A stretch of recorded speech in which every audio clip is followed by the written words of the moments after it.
começar. Querido Deus e Pai, nós te agradecemos pela oportunidade de mais uma vez comermos da Tua Palavra. A Tua Palavra é pão para nós, é alimento e Senhor, quando nós nos aproximamos da Tua Palavra, na verdade nós nos aproximamos de Ti. Ajuda-nos a ver-te tal e qual como Tu és. Que as escamas dos nossos olhos caiam, ilumina o nosso entendimento, grava em nós pelo poder do Teu Espírito Santo a revelação da Tua Palavra e ajuda-nos a viver à luz dela, em nome de Jesus. Amém. Amém. Glória a Deus. Vamos lá então. Ora, muito bem, estamos aqui na primeira epístola de João, uma carta que é uma carta, é um sermão de João, e não vou recapitular aquilo que logo da primeira lição tudo, não vou fazer o sumário. No entanto, vimos que há palavras-chave relacionadas com a temática desta carta, que são elas amor, conhecer, vida, luz, comunhão. São palavras-chave e hoje vamos estar aqui numa delas, que ele vai insistir aqui numa destas palavras-chave. Vimos desde o primeiro capítulo, e esta carta é escrita com esta intenção de instruir os irmãos a andar na fé em Jesus Cristo, a andar na fé em Jesus Cristo, sendo Jesus Cristo o Filho de Deus encarnado, que sim andou aqui nesta terra com um corpo de carne e sangue, e que morreu, ressuscitou, ascendeu aos céus e está à direita do Pai. E isto ele põe em destaque logo desde o início da carta. Ele diz, as nossas mãos tocaram da palavra da vida. Portanto, isto numa resposta ao quê? À heresia da altura, ao movimento dos gnósticos, que acreditavam e que diziam, e também uma linha de pensamento dos docéticos, que era, digamos assim, um ramo do gnosticismo, que era que o espírito é tudo de bom, mas tudo o que é matéria é mau. Por isso, se Jesus era bom, não poderia ter vindo em carne. Aparentava ter carne, mas não tinha carne. E logo, não havia morte, não havia ressurreição, não havia o motivo da nossa salvação. Então, e este é o grande foco de João nesta carta desde o início, combater esta heresia. E outra ideia que fazia parte desta heresia era a questão de que o conhecimento de Deus, ou a iluminação espiritual, era específica de certas pessoas, não era para todos, era específica de certas pessoas e era individual. E vimos João exatamente a dizer o contrário, que a verdadeira fé cristã, o conhecimento é para todos, por isso ele fala sempre no plural. Vimos, ouvimos, anunciamos para que tenhais comunhão conosco, e a nossa comunhão é com o Pai e com o seu Filho Jesus, ou seja, comunhão entre os irmãos, com o Pai, com o Filho. É uma crença corporativa, não é uma crença individualista. E este gnosticismo nós vemos hoje em dia também. Vemos com a, não posso dizer que é a religião, mas com o movimento Nova Era. Existe é a mesma coisa, só que atualizado. Portanto, e vemos infelizmente estas ideias subtilmente dentro de algumas igrejas quando se reconhece apenas um iluminado que recebe instruções de Deus e que passa as instruções para o povo, para o simples que não tem essa iluminação e que não tem direito a essa revelação. E vemos João a combater isto desde o início. E vimos a semana passada que João nos mostra a importância de nós andarmos em comunhão uns com os outros. E no versículo 7 diz: mas se andarmos na luz, em contraste com o quê? Com aquilo que ele dizia no versículo 6, que era as trevas. Se andarmos em trevas, mentimos. Mas se andarmos na luz, como ele na luz está, temos comunhão uns com os outros. E o sangue de Jesus Cristo, seu Filho, nos purifica de todo o pecado. E vou seguir. Se dissermos que não temos pecado, enganamos a nós mesmos e não há verdade em nós. Se confessarmos os nossos pecados, Ele é fiel e justo para nos perdoar os pecados e nos purificar de toda a injustiça. Se dissermos que não pecamos, fazemo-lo mentiroso e a sua palavra não está em nós. Meus filhinhos, estas coisas vos escrevo para que não pequeis. E se alguém pecar, não é...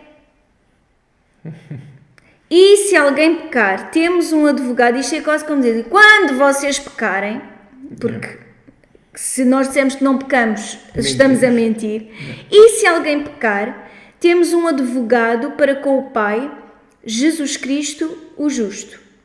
E Ele é a propiciação pelos nossos pecados, e não somente pelos nossos, mas também pelos de todo o mundo. E aqui eu vou aqui abrir um à parte, porque isto é aquilo que nós acreditamos. Nós, Igreja Lighthouse, e portanto estou-vos a incluir todos os que são membros da Igreja Lighthouse, mas a Igreja Lighthouse acredita que o sangue de Jesus foi derramado pelos pecados de todo o mundo. Amém. A questão está é se o mundo abre o seu coração para a verdade de Deus, se quer ouvir a verdade de Deus.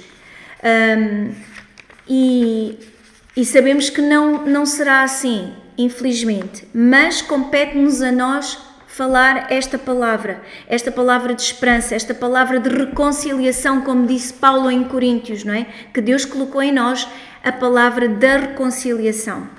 Então, nós acreditamos que o sacrifício de Jesus pagou o preço pelos pecados de todo o mundo. Não somente dos nossos, graças a Deus, que Deus nos deu a fé para a salvação, porque nós acreditamos, porque nós aceitamos a verdade que nos foi apresentada e Ele fez o sacrifício pelos nossos pecados, mas também pelos de todo o mundo. E nisto sabemos que o conhecemos, versículo 3 do capítulo 2. E nisto sabemos que o conhecemos. Ou seja, o conhecimento de Deus não está ao alcance de poucos. Não está ao alcance de alguns poucos escolhidos, de alguns iluminados, de alguns que são mais abençoados do que outros. Versículo 3 diz: e nisto sabemos que o conhecemos, se guardarmos os seus mandamentos. Amém. Aquele que diz, eu conheço, e não guarda os seus mandamentos, é mentiroso. E nele não está a verdade. Há uns poucos versículos atrás nós vimos João a contrastar entre o que é estar em trevas e estar na luz. Agora ele traz outra dicotomia, por assim dizer, que é a mentira e a verdade, não é verdade? Não é verdade? Portanto, versículo 4, novamente. Aquele que diz, eu conheço, e não guarda os seus mandamentos, é mentiroso, e nele não está a verdade. Eu vou abrir para vocês, se vocês quiserem anotar, Mateus 7,15. Tenho aqui anotado ao lado. Mateus 7,15. 7,15, não é? Sim. Aquele que diz, eu conheço, e não guarda os seus mandamentos, é mentiroso e nele não está a verdade. E com base nisso vamos ler. Mateus 7,15 diz, acautelai-vos, porém, dos falsos profetas, que vêm até vós vestidos como ovelhas, mas interiormente são lobos devoradores. Ou seja, o que é que era? Novamente, João combatendo a heresia, o movimento gnóstico que estava forte no primeiro século, primeiro e segundo século depois de Cristo. Como já disse, a questão do material não ser importante, mas o espírito, a negação de que Jesus tinha vindo em corpo, a encarnação de Jesus. E que mais? A negação de que a verdade estava, digamos assim, ao alcance e que era possível a todo aquele que crê em Jesus Cristo.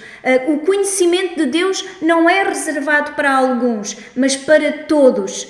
E outra situação que eu referi a semana passada foi que, devido à questão de que havia uma exaltação do espiritual para uma deterioração do que era material, havia um estilo de vida praticado por esse tipo de pessoas que recebia o gnosticismo como a sua nova crença, por assim dizer, e que se tentava introduzir na igreja, era um estilo de vida completamente dissoluto. Uma vez que a matéria era irrelevante também a forma como era vivida. Portanto, o pecado era algo muito presente na vida dessas pessoas. E o pecado não é só o pecado sexual, era também o pecado sexual, mas acabava por, todo o pecado acaba por extravasar e atingir o nosso próximo.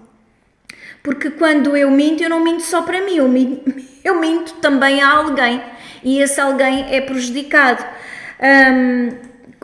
Ou quando eu traio, não é? Quando eu traio, seja só a nível de palavra, ou seja mesmo no caso de entre marido e mulher, se houver uma traição, o adultério, claro, o meu pecado prejudica outra pessoa ou outras pessoas. Portanto, isto era o que João estava, digamos assim, a combater na sua carta, ao instruir. Então ele está a dar instruções assim, como é que nós vamos perceber aquele que diz que conhece a Deus? É esse o iluminado que diz que recebeu uma revelação quando estava lá no monte a orar ou fechado não sei aonde e que recebeu uma luz e um anjo apareceu e falou-lhe e disse-lhe mais não sei o quê? É esse que diz que conhece a Deus, esse é o que conhece a Deus? João está a dizer, não, aquele que diz que conhece a Deus, então guarda os mandamentos de Deus. Ou seja, não vive independente da sua congregação, dos irmãos na fé, e não vive dissolutamente, não vive de qualquer maneira, mas guarda os mandamentos. E nós sabemos, a base da lei, dos mandamentos de Deus, são os 10 mandamentos.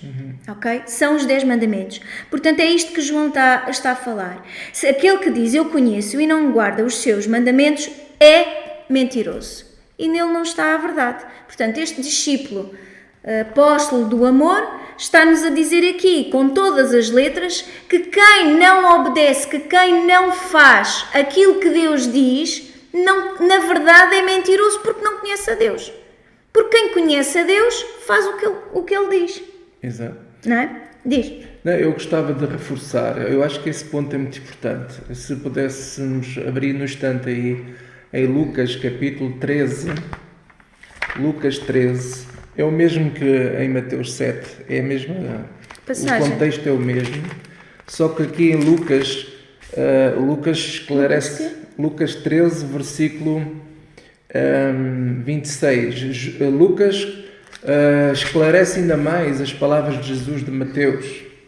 E então ele diz assim, versículo 26, então começareis a dizer, temos comido e bebido na tua presença, Isto é, são pessoas que dizem que acreditam em Deus, dizem que conhecem a Deus, que comem na presença, que podem estar numa igreja ou não, mas em princípio são aqueles que ouvem até as pregações, porque diz aqui assim: e tu tens ensinado nas nossas ruas. Na altura, a igreja ou a pregação não era dentro de um prédio, como nós temos hoje o hábito. Jesus andava nas ruas e pregava-se muito nas ruas. Sim, até, e mesmo no templo, na sinagoga. Também na sinagoga, sim. Mas até mesmo o templo, como tinha a parte de átrio, que era exterior, não era algo fechado, muitas vezes, e também os rabis tinham esse hábito das conversas teológicas, e não só, mas os debates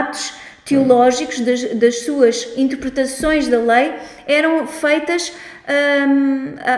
à luz do dia em sítios públicos, ora no átrio do templo ou mesmo na praça pública. Aquilo que estamos a ler do versículo 26 vem no contexto daquela história do pai de família que convida os convidados a irem à festa do seu filho, mas que eles recusaram ir à festa.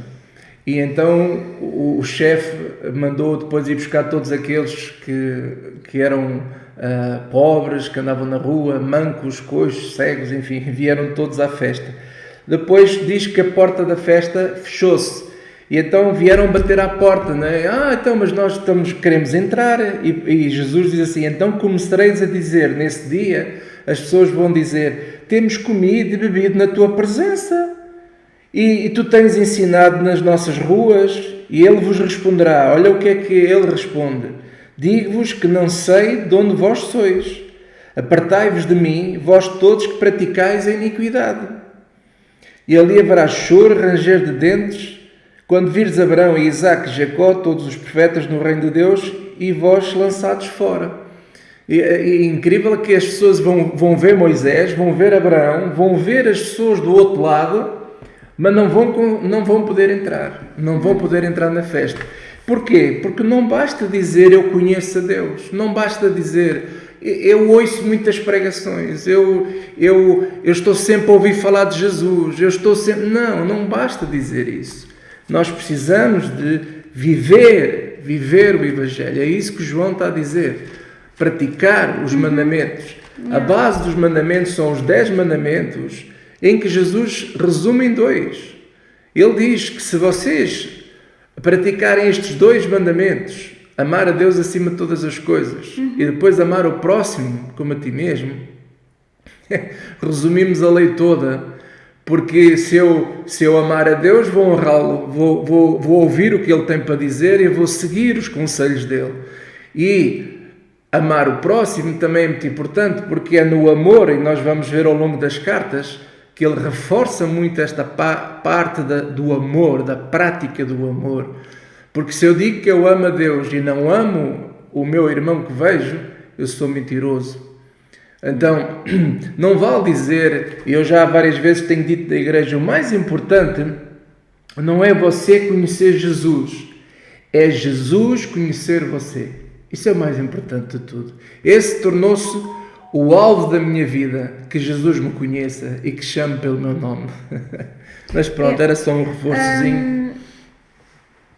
A Raquel diz no versículo de Mateus 7,20: pelos seus frutos os conhecereis. Depois a Carla diz: os frutos enquanto ações resultantes de um relacionamento com Deus, por conhecer a Deus implica relacionamento. Sim, mas e os frutos são... Há pessoas que pensam que os frutos é ter uma boa vida, é estar bem, um status social espetacular, mas os frutos é o fruto do Espírito, é gozo, paz, alegria, longanimidade, benignidade, mansidão, temperança, piedade,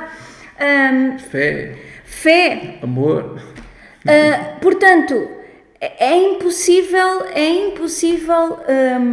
a pessoa que diz que conhece a Deus e que faz outra coisa completamente diferente, oposta àquilo que Deus diz, não o conhece. Não o conhece. Versículo 5, vamos continuar. Senão a gente nunca mais saímos daqui. Nunca mais saímos daqui, sempre a bater na mesma tecla. Mas qualquer que guarda a sua palavra, O amor de Deus está nele, verdadeiramente aperfeiçoado. Nisto conhecemos que estamos nele. Aquele que diz que está nele também deve andar como ele andou. E se João tivesse um microfone na mão naquela altura, ele tinha feito drop the mic. Porque esta é a frase, eu acho que esta é a frase... Minha Siri está a pensar que eu estou a falar com ela. Esta é a frase para mim, dentro de inúmeras coisas e frases e palavras e histórias que eu gosto na Bíblia mais especiais para mim. Esta é uma frase para mim que é fantástica. Aquele que diz que está nele também deve andar como ele andou. E que esta seja a nossa oração. Amém. Nós que dizemos que estamos nele, e eu com toda a confiança eu digo, eu estou nele, porque ele me salvou, não pelas minhas obras, não pelo meu próprio mérito, mas pelo seu amor, pela sua graça e o seu poder. Ele me resgatou e me tirou das trevas para a sua maravilhosa luz. E hoje estou nele, mas a minha oração não é, Senhor, que eu esteja em ti, que eu esteja em ti, que eu esteja em ti. A minha oração é, faz-me andar como tu andaste.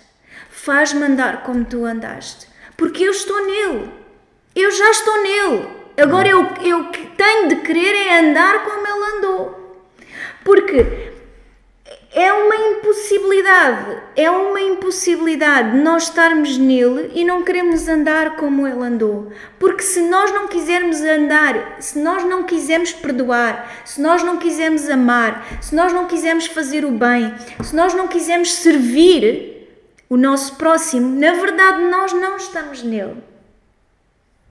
Se nós não queremos dar uma oportunidade, eu não estou a falar em situações de abuso, não vamos pôr aqui exceções, estou a falar no modo geral. Se nós não dermos oportunidade às pessoas de não lhe estendermos o perdão, não lhe estendermos a mão, não podemos dizer que estamos nele. Não podemos, porque são coisas contraditórias e não coabitam. Agora, significa que vamos fazer tudo sempre perfeito? João já nos começou a dizer lá mais atrás, a dizer que não, que o sangue de Jesus nos purifica todo o pecado e que se dissermos que não pecamos, estamos a mentir. E não podemos ser mentirosos, porque se nós mentimos, já não estamos nele. Mas então, e é este jogo, e vamos ver mais à frente, quando João disser que nós não pecamos, muita gente fica, isto é uma contradição da Bíblia, primeiro diz que pecamos e depois diz que não pecamos. Não, aquele que está em Cristo não quer viver a pecar. Nós pecamos porque ainda somos imperfeitos, estamos aqui nesta terra, mas no nosso coração, de todo o nosso ser, o que nós desejamos é fazer como Ele, andar como Ele andou. E claro que Deus conhece o nosso coração, por isso é que mais à frente João vai dizer que aquele que está em Cristo, aquele que é de Deus, não peca, no sentido que não vive a pecar, não vive com a intenção de fazer o mal. Não. Ok? Temos que perceber os contextos das coisas, mas vamos lá chegar. Se Jesus não vier antes disso, a gente adiantar os versículos, senão ficamos aqui até para o ano. Então, em Colossenses, eu vou ler para vocês não sei se costumam escrever na vossa Bíblia, eu escrevo na minha Bíblia, por acaso até temos lá uma Bíblia na igreja que tem espaço para anotações. Colossenses 2,6 diz assim: como pois recebestes o Senhor Jesus Cristo, assim também andai nele, enraizados e edificados nele e confirmados na fé, assim como fostes ensinados nela abundando em ação de graças. Ok? Vamos então voltar e seguir, versículo 7. Irmãos, não vos escrevo mandamento novo, mas o mandamento antigo que desde o princípio tivestes. Este mandamento antigo é a palavra que desde o princípio ouvistes. Depois ele diz, versículo 8: outra vez vos escrevo um mandamento novo, que é verdadeiro, nele e em vós, porque vão passando as trevas e já a verdadeira luz ilumina. Aquele que diz que está na luz e odeia a seu irmão, eu sei que algumas Bíblias dizem aborrece, mas este aborrecer não é, fizeste uma coisa, aborreceste-me, fiquei triste contigo, fiquei chateado, não, isto é ódio, é aquele ódio que levou Caim a matar o Abel. É ódio, é literalmente ódio. Aquele que diz que está na luz e odeia a seu irmão, que pode até não matá-lo fisicamente como Caim matou Abel, mas se calhar com as suas palavras, mata a reputação daquela pessoa, mata o relacionamento com aquela pessoa e daquela pessoa com outras pessoas. Mata. Aquela pessoa é excelente, mas odeia seu irmão, até agora está em trevas. Aquele que diz, ele diz que está na luz, mas odeia o seu irmão, está em trevas. Ponto. Isto com muito Célia, amor. Desculpa lá, agora deixa-me aqui falar uma coisa que é muito importante. Eu, em tempos, há muitos anos atrás, acreditava numa situação que é doutrina em muitas igrejas. E eu vi isso, por exemplo, em algumas igrejas nos Estados Unidos, igrejas mais tradicionais, em que acreditam na questão de que quando Deus odeia uma coisa, nós também temos que odiar essa coisa. Porque a Bíblia fala lá no Velho Testamento que Deus odeia isto, odeia aquilo, odeia aquilo outro. E eu já pensei assim. E nós temos que ter alguma ponderação nisto. Porque Jesus, acima de tudo, foi o nosso exemplo. Ele foi aquele que veio mostrar, não é?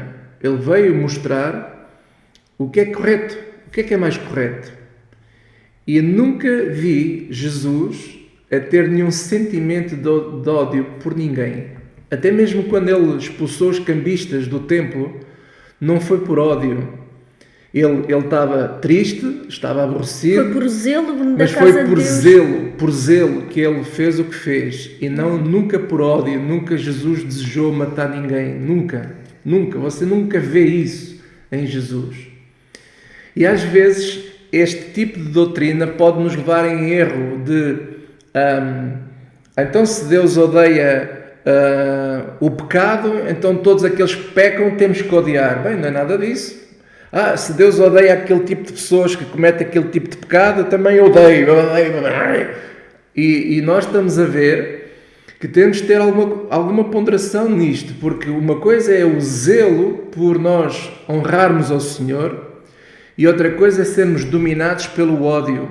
E aqui João está-nos a lembrar. Aquele que diz que está na luz e tem ódio pelo seu irmão. Quando fala seu irmão, não está só a falar de irmão da igreja. Pode estar a falar, por exemplo, irmão de carne.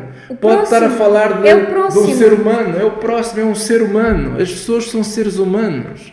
Nós temos que ter atenção a isso. Qualquer ser humano tem que ser respeitado, independentemente da raça, da cor. O que quer que seja que ele acredite, tem que ser respeitado. O ódio é o contrário do amor. O amor é a maior força de todas. O amor é que vence. O amor é que vence tudo. Se Jesus manda amar até os nossos inimigos, quem somos nós para odiar seja quem for? Então esta situação do ódio em mim, agora falo por mim, demorou alguns anos na minha mente a ser limpo, porque eu estava formatado na cabeça com pensamentos errados. E isto pode acontecer a qualquer um de nós. E por isso é que é importante estudarmos a palavra de Deus, irmos a fundo, não ser só superficiais, não sermos só... Porque senão qualquer dia nós nos tornamos em justiceiros de Deus, em polícias de Deus. A gente vê qualquer pessoa a fazer algo que a gente sabe que Deus odeia, então eu passo a odiar aquilo também.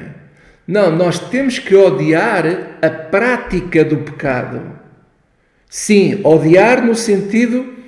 Porque o pecado não é uma entidade, não é uma pessoa. No fundo, tem como base uma pessoa, o diabo. O diabo, sim, Não mas é? não é um ser humano. Mas não é um ser humano. O pecado não é uma coisa, não é um ser. As pessoas é que são seres humanos, criados à imagem e semelhança de Deus. E que nós vimos há pouco lá em cima que Jesus também morreu por esses que ainda estão a pecar e muito. Assim como você e eu também pecamos. Qual é a diferença do pecado das pessoas do mundo para o teu pecado e para o meu? Se calhar hoje pecaste, eu também pequei hoje em alguma coisa. E eu pergunto, qual é a diferença do pecado, do teu pecado que hoje tu cometeste, daquele que anda lá fora a matar ou a roubar ou o que quer que seja a fazer? O quê? Não há diferença, porque pecado é isso, é pecado. E Jesus morreu por todos, não só aqueles que já pela graça já conseguiram entender esta graça de Deus e recebê-la, como para aqueles que ainda não entendem nada disto e que continuam a fazer coisas abomináveis até, mas o Senhor já o perdoou a todos. Então, nós temos que ter algum cuidado. E esta passagem é muito importante. Aquele que odeia, aquele que diz, eu sou da luz, eu sou de Jesus, eu cá sou, e depois eu desenvolvo ódio por práticas de pecados que eu vejo de outras pessoas, quem está mal, a pessoa está mal, não é? Quem peca realmente também não está bem, mas eu também estou mal, porque eu não tenho que odiar ninguém. O mandamento foi-nos dado para amar, independentemente da pessoa querer aceitar a Jesus ou não, o Senhor manda amar e respeitar todas as pessoas. Não. Isto é muito importante. É importante. E antes de nós avançarmos mais na leitura, que pelos vistos até vamos avançar muito mais, é o seguinte, aqui entre o versículo 7 e o versículo 8, diz, irmão, não vos escrevo um mandamento novo, mas um mandamento antigo, e este mandamento antigo é possível que João se estivesse a referir a Deuteronômio 6, que é o Shema, que é ouve, ó Israel, o teu Deus é o único Deus, amarás o teu Deus de todas as tuas forças, todo o teu entendimento, e passarás estou a parafrasear, e instruirás os teus filhos ao entrar, ao sair, etc, etc. E também, em Levítico 19, 18, eu vou ler para vocês Levítico 19, 18, porque havia quem pense, como eu pensava, que quando Jesus disse amarás o Senhor teu Deus e o teu próximo como a ti mesmo, quando ele fala essa parte, eu pensei, Jesus está a dar um novo mandamento, porque isso não vinha no Velho Testamento, porque no Velho Testamento há quem tivesse, e houve um tempo que tinha uma certa ideia de que Deus do Velho Testamento é um Deus estava um bocadinho chateado com o pessoal, e então era assim um bocadinho mais complicado de relacionar com ele, mas ele diz assim, Levítico 19, bem, o Levítico 19, então estes primeiros versículos até ao versículo 18 são espetaculares, porque aqui Deus dá a ordem específica de nós sermos hospitaleiros para o estrangeiro, para aquele que é pobre, para a viúva, para o órfão, para aquele que está necessitado. Nós temos de ser pessoas generosas para eles.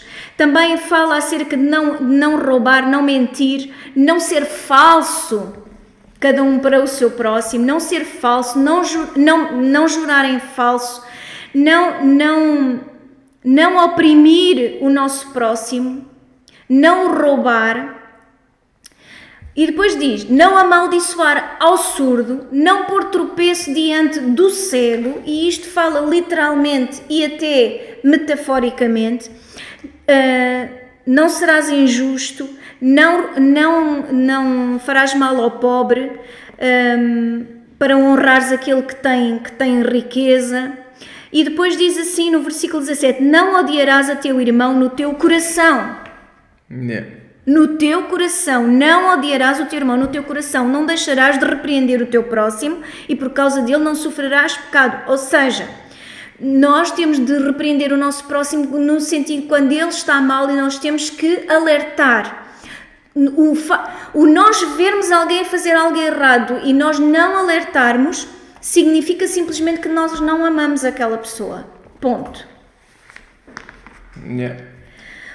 Então a Bíblia... Até há uma passagem, já não me lembro onde é, que diz lá que se tu vês o justo a pecar e não o alertas, eu requererei de ti o sangue dessa pessoa. Exato, é um dos profetas. Agora também não me lembro bem qual o livro e a passagem, mas é um dos profetas... É capaz de ser Jeremias ou Ezequiel, mas depois já vou ver. Talvez Ezequiel. Não te vingarás, nem guardarás ira contra os filhos do teu povo, mas amarás o teu próximo como a ti mesmo. Eu sou o Senhor. Afinal, Jesus não estava a inventar nada de novo. Lá está, Jesus não veio abrogar, mas veio cumprir. Ele veio trazer a revelação da lei de Deus para nós. E a revelação é esta. O principal de tudo, Deus é o único Deus, não há outro além dele, não há outro Deus além de Deus. Deus omnipotente, Deus o Pai é o único Deus, não reparte a sua glória com outros deuses, nem o Deus Baal, nem a Senhora de Fátima, nem o Santo António, nem Iemanjá, nem São Jorge, nem a luz transcendental e as energias e as pedras. Nem com Moisés, também não parte a sua... Não reparte com Moisés, nem com o apóstolo fulano de tal, nem com o apóstolo João, nem com o apóstolo Pedro, nem com o apóstolo Paulo, com absolutamente ninguém, nem com nada, nem com a profissão, nem com o carro, nem com o estatuto social. Deus é o único Deus. E como dizia Calvino, o coração do homem é uma fábrica de ídolos. E isto nós temos de ter muita atenção, porque a nossa tendência natural é termos ídolos e fabricarmos ídolos a torto e a direito. E, portanto, Jesus vem nos dizer, primeiro mandamento, acima de tudo, amar a Deus como único, não há outro, não coloques mais deuses à volta de Deus. E é interessante, não temos tempo, mas é interessante que, por exemplo, quando nós lemos em Êxodo, quando o povo e Arão, o sumo sacerdote, faz o bezerro de ouro, eles não estão a substituir o Deus de Israel, o Yahweh, ou Yahvé, ou Javé, ou Jeová, como quiserem pronunciar. Eles diz que fizeram deuses no sentido em que eles juntaram ao Deus Jeová, ou Javé, mais uns deuses. Aquele bezerro de ouro era Jeová mais o bezerro de ouro. Ok? E quantas vezes nós fazemos isso? É o nosso Deus o Pai, Deus Jeová, Deus Pai, Filho e Espírito Santo, mas também o fulano de tal que eu ouço e que sigo cegamente e que faço tudo o que ele diz. Ou seja aquilo que for, ou seja a minha própria vontade. Não, Deus é o meu Deus, mas eu é que sei se eu vou fazer ou não aquilo se me apetecer. E nós passamos a ser os deuses que juntamos ao nosso Deus. E depois Jesus disse, e amarás o teu próximo como a ti mesmo. Não é um mandamento novo. Jesus não estava a inventar a roda. Jesus estava a trazer a revelação do que era importante, a revelação da lei para aqueles dias, para o primeiro século, e para nós hoje também. Amarás o teu próximo como a ti mesmo. É o mesmo Deus, não é Deus diferente. Mas eu queria só falar aqui, eu não sei se para vocês foi confuso, para mim foi um pouco confuso. O versículo 7, ele diz que não escreve mandamento novo, era aquele que eles já conheciam, ele estava a falar para irmãos que conheciam a palavra de Deus, porque conheciam a lei, não é? Porque eles ainda não tinham o Novo Testamento como nós temos hoje. Mas depois no versículo 8 diz, outra vez vos escrevo um mandamento novo.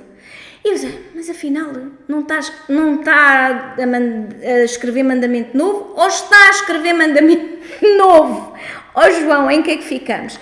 E por vezes é importante nós vermos outras traduções que possam ter ido escolher outras palavras melhor para nos trazer mais esclarecimento. E na nova não é exatamente uma tradução, mas uma tradução de pensamento mais por aí. Aqui na nova tradução da linguagem de hoje, assim é que é. Então, eu acho que, como é colocada nesta versão, explica perfeitamente. Meus queridos amigos, este mandamento que estou dando a vocês, claro, e isto é a Sociedade Bíblica do Brasil. Meus queridos amigos, este mandamento que estou dando a vocês não é novo. É o mandamento antigo, aquele que vocês receberam lá no começo. O mandamento antigo é a mensagem que vocês já ouviram. Porém, o mandamento que eu estou dando a vocês é novo, porque a sua verdade é vista em Cristo e também em vocês.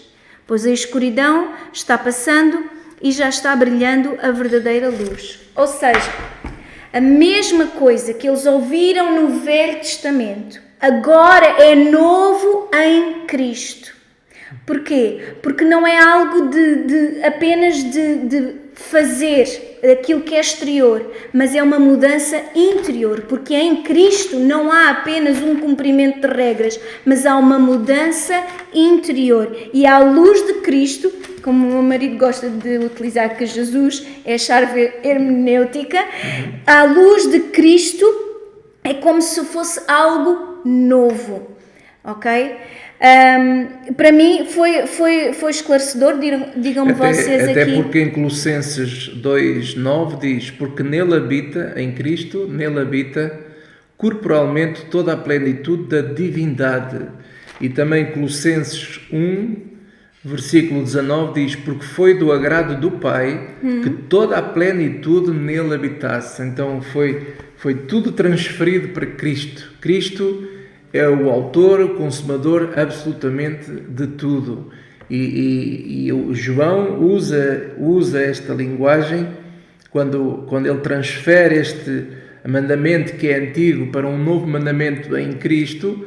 Ele está apenas a levar os olhos e o coração de quem leu estas cartas e quem lê estas cartas a concentrar o foco em Jesus Cristo. Não mais na lei, não mais no antigo, por assim dizer, apesar de que o antigo fala o mesmo que aqui fala, mas ele está a levar o foco para Jesus. Jesus é, conforme diz Colossenses, Paulo diz à igreja em Colossenses, diz que nele, em Cristo, habita toda a divindade, não é só alguma, é tudo. Yeah. Tudo é para Ele e tudo é por Ele.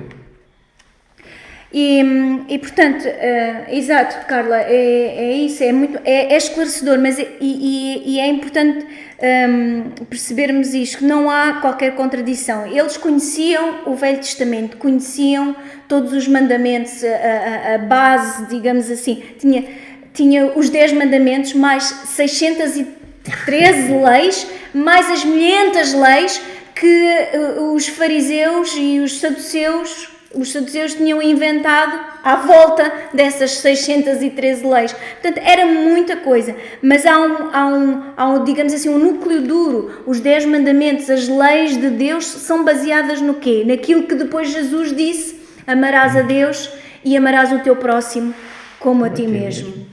E é isto que é novo, porque é em Cristo, há este entendimento. E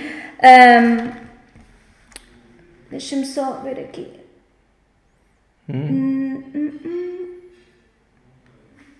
Exato. Vamos só terminar aqui. Vou voltar a ler o versículo 9. Aquele que diz que está na luz e odeia a seu irmão, até agora está em trevas. Aquele que ama a seu irmão está na luz e nele não há escândalo. Ou seja, não há motivo de tropeço. Mas aquele que odeia a seu irmão está em trevas e anda em trevas e não sabe para onde deve ir, porque as trevas lhe cegaram os olhos.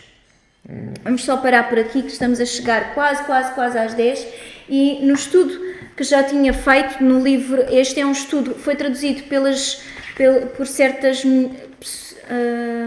por causa da tradução, foi feita pelo irmão Manuel Ferreira da Igreja da Lapa e revisto pela Ana Ruth Cavaco, mas é um livro de estudo que foi feito pela Jen Wilkin, que é o segundo livro que nós vamos ler é dela, e ela coloca aqui a questão.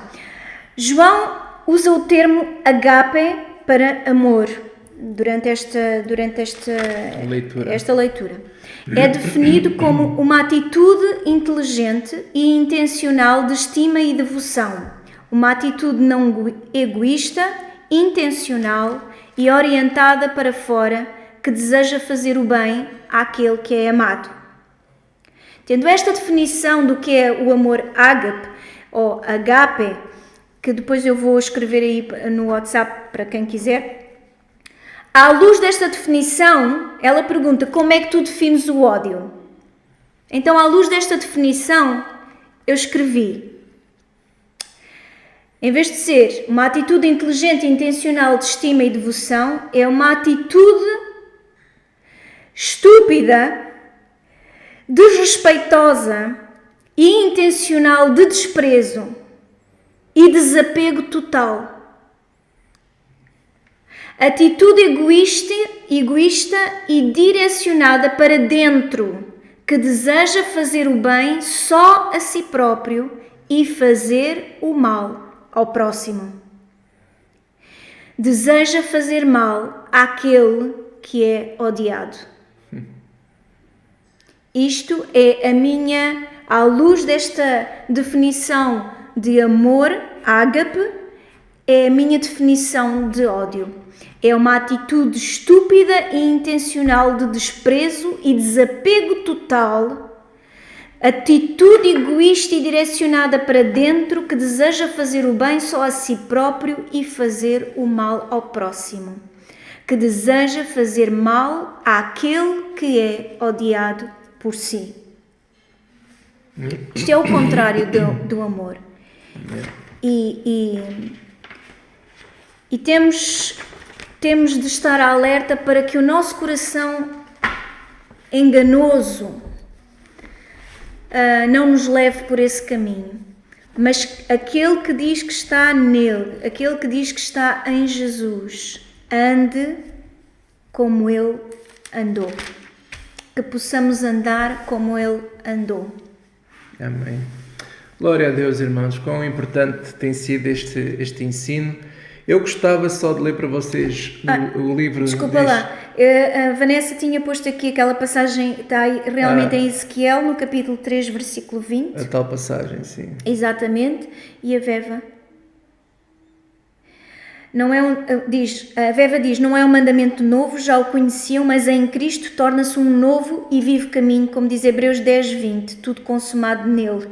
É isso mesmo. Eu gostava de partilhar, antes de terminar, se você reparar em 1 João 2, 1 diz: meus filhinhos, estas coisas vos escrevo para que não pequeis, e se alguém pecar, temos um advogado para com o Pai, Jesus Cristo, o justo. Isto é uma revelação poderosa, mas você sabe que o primeiro livro que foi escrito da Bíblia foi o livro de Jó, não foi Gênesis, foi Jó.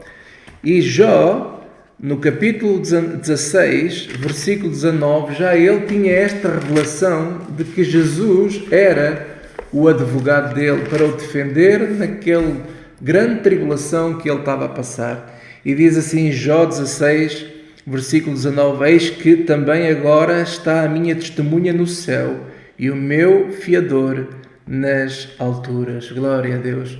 Então Jó, ele tem este discernimento de que Deus é como se ele tivesse a constituir Deus para ser o advogado dele, para advogar esta luta, esta tormenta que ele passou. E graças ao bom Deus que este advogado funciona, não é como os advogados aqui da terra, que é uma complicação, mas Jesus Cristo é o advogado que advoga as nossas causas. Glória a Deus. Amém? Diz.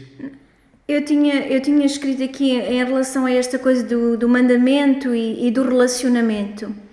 Se nós vivemos só de regras, nós vamos ficar com uma religião legalista. Yeah. Se nós vivermos só de relacionamentos, é uma permissividade e é caótico.